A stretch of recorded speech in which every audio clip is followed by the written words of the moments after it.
Каточек деген біздің жұмысымыз, каточектің жұмысы звеневой матрицаны посадкамен жібереді бізге. Кеп матрицаны біз отырғызамыз, әдемілеп. Отырғызғаннан кейін матрицаны листі жұламыз. Біздің жұмысымыз сол. Жұлып, стоп қығып жинаймыз. Бір листе 3-4 килограммдан болады. Ол стоп қығып, әлі процесс біткен жоқ, стопқа.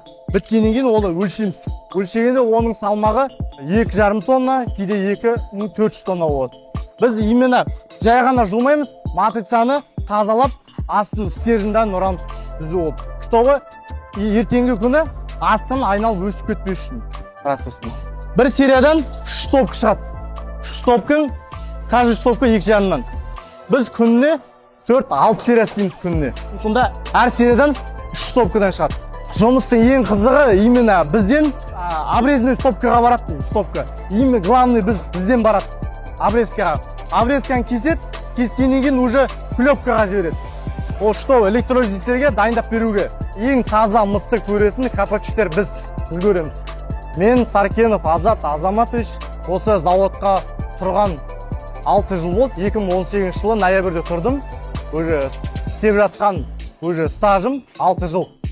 Каточек болып жұмыс істеп жатқан.